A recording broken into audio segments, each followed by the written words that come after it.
A tick can walk from your bootlace to your hairline in about 20 seconds, and when it finally decides where to bite you, it numbs the skin first. That is not a figure of speech. There is something in the spit that works like the shot the dentist gives you, and it is there so you will not feel what comes next. So the whole game is decided before the bite.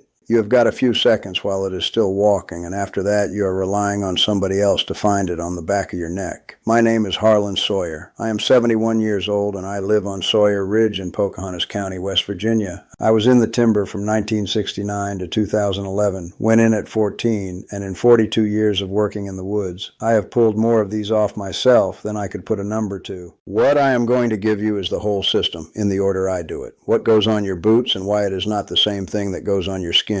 The one piece of tape that belongs in your truck, what to do with the mice on your place, because they are the problem and they are also the fix. And the story about what actually eats ticks, which almost everybody has wrong, including some people who ought to know better. Let me start with what most folks get wrong, because if you have got this part wrong, the rest will not help you. People look at a tree line and figure that is where ticks live, and if they are not in the woods, they are fine. That is not how it works anymore. Folks are picking up bites in town and in the suburbs at a rate nobody has seen before. And part of the reason is that people who live out in it already know these tricks and use them without thinking. A tick does not need a forest. It needs damp, it needs shade, and it needs something warm to walk past. That is the whole list. A shaded flower bed against a north wall will hold them. Second thing folks get wrong is the deer. The name stuck because that is where people first saw them, but the deer are not carrying the load. What is carrying the load is what runs along the ground. Mice, chipmunks, skunks, your dog. Anything low enough that a tick sitting on a grass stem can reach it. Remember that because it matters when we get to your property. And here is how they hunt, which is worth knowing because it tells you where to defend. They do not fly. They do not jump. And they are not dropping out of the trees onto your hat, no matter how many times you have heard that one.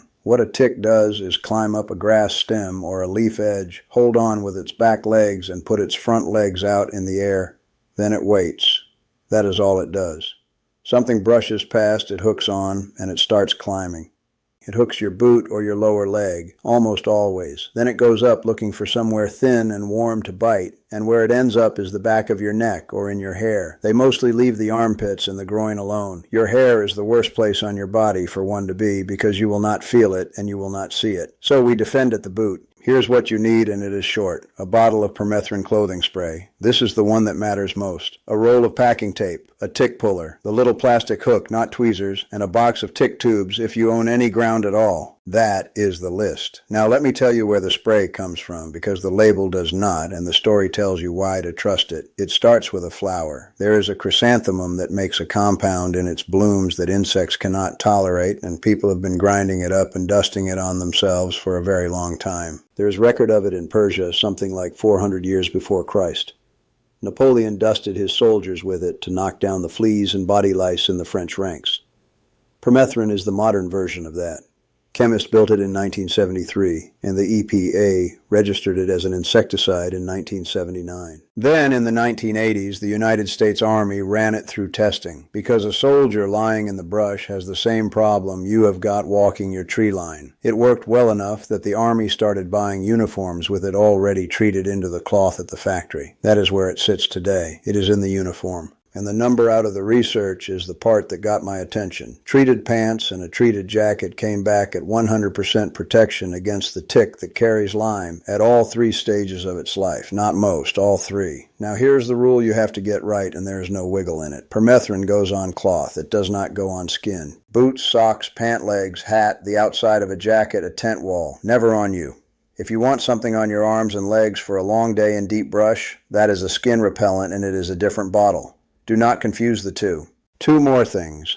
Let it dry all the way before you wear it, and while it is wet, keep it away from a cat. Cats do not handle this the way we do, and wet treated cloth is a real hazard to them. Dry, it is settled. Wet, keep the cat out of the mudroom. To use it, stand your boots up outside, spray the uppers and the laces and the tongue until they are damp, and leave them in the air until they are dry to the touch. You are looking at about 30 days of protection out of that, and 30 days covers most of a working month. Do the socks and the bottom foot of your pant legs at the same time, and you have shut the door where they actually come in. Now the clothes. This is where I'm going to disagree with most of what you will read. Everything official tells you to cover up. Long pants, socks tucked in, sleeves down, buttoned at the throat, and on paper that makes sense because you have sealed the seams.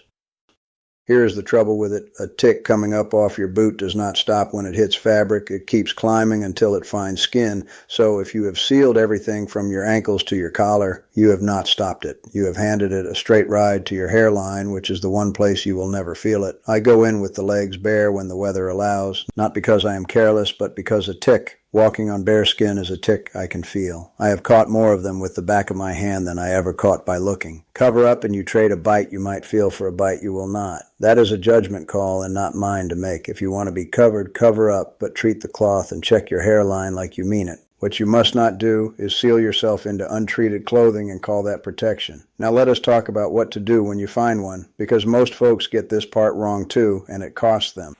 If it is walking on you and it is not bitten yet, do not flick it off.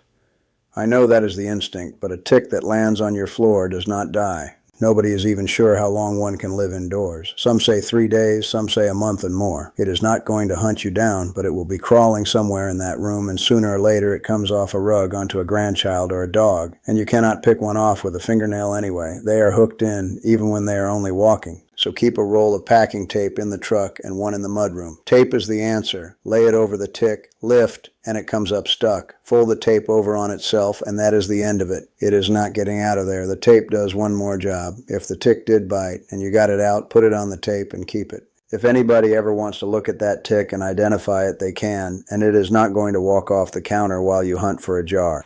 Never crush one that is attached to you. Pressure on the body is pressure going the wrong direction, back into the bite, which brings me to the tool. If one is already in you, do not grab it and pull. Get the little plastic hook. It slides in flat under the body, catches the mouth parts, and lifts them out without ever squeezing the tick. Costs almost nothing, lives on a key ring, and it is the difference between a clean removal and squeezing the contents of that animal into your arm. After that, I will tell you honestly that opinions run in every direction on how long one has to be attached before it matters, and I have heard people swear both ways. That one is not mine to answer. If you took a bite, call your doctor and let them tell you what comes next. If it was only walking on you and never bit, that is a different thing and generally nothing to do. Now, you're ground. Everything so far protects you. This protects the place.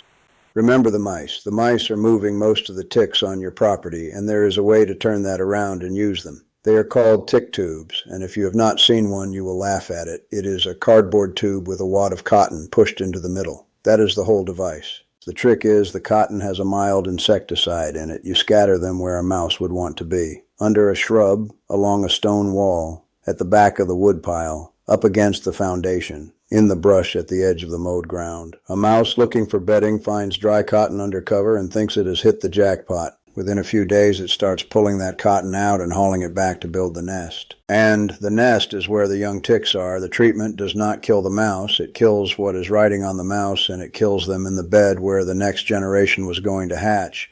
Run these 2 seasons in a row, and you can knock the population on a piece of ground way down. The tubes rot away to nothing inside a season, so there is nothing to go pick up. One honest word of caution on them. You cannot smell the treatment and you cannot see it, which means there is no way for you to tell a good tube from a cardboard tube with plain cotton in it. Buy from a name you can stand behind, because this is one where you are trusting the label completely. Your grass does work too, and it is free. Ticks will not sit in short turf.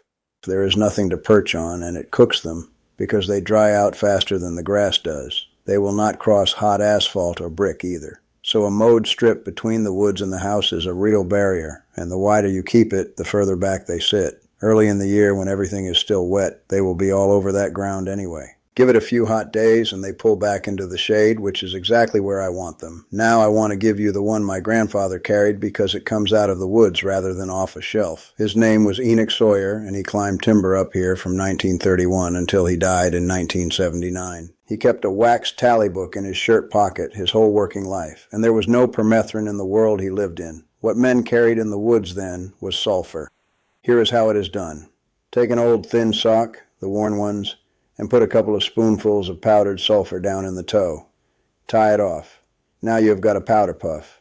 Before you go in, pat it around the tops of your boots, around your socks, and up the outside of your pant legs to the knee. You want a light yellow dust on the cloth, not a coating. That is not a folk story with nothing behind it. The Forest Service will tell you sulfur powder repels them, and an extension entomologist out of Texas, A&M, says flat out that sulfur is a well-known repellent for ticks and chiggers. Farmers have been going into the field that way for more than 100 years. But I am going to give you the limits with it because the men who used it knew them. It is not as strong as permethrin. It brushes off as you walk. Rain takes it, sweat takes it, and heavy dew off the grass takes it. It will stain what you put it on, and it will bother some people's skin. So this does not replace the spray. It is for the walk you did not plan on taking or the boots you never got around to treating. Costs almost nothing and beats going in bare. Now the part I said I would get to, about what actually eats ticks. You have heard that a possum is a tick vacuum. That one opossum eats 5,000 or 6,000 ticks in a week, and the thing to do is welcome them onto your place and let them work. That number is everywhere. I have heard it from men I respect. It came out of a study in 2009, and it got repeated until it was gospel. In 2021, two researchers at Eureka College in Illinois, Cecilia Hennessy and Caitlin Hild, went and did the thing nobody had done. They opened up 32 wild opossums and looked at what was actually in their stomachs. Not one tick, not a tick part, nothing. Then they went back through 23 other published papers on what opossums eat, and none of those found ticks either.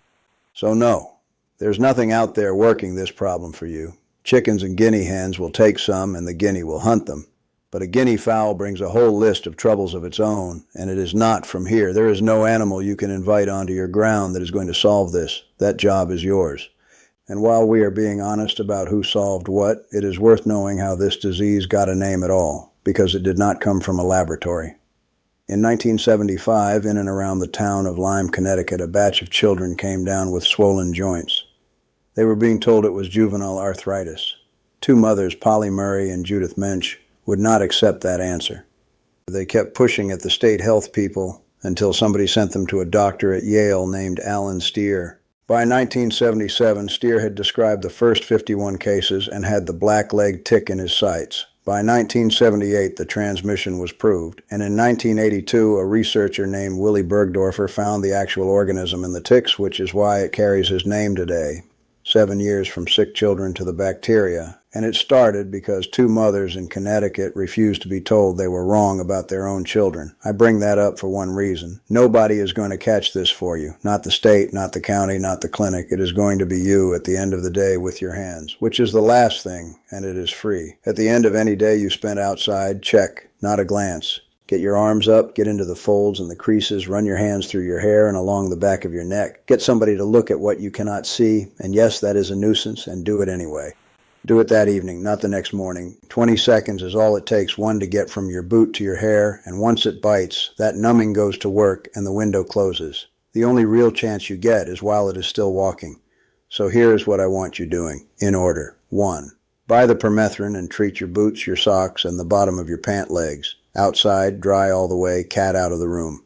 2. Put a roll of packing tape in the truck and one by the back door. 3. Put the little hook on your key ring before you need it, not after. 4. Put tick tubes out where the mice bed down, along the walls and the woodpile and the brush line. 5. Mow a wide strip between the timber and the house and keep it short. 6. Fill an old sock with sulfur and hang it by the door for the walks you did not plan. 7. Check yourself every single evening, hairline and neck first.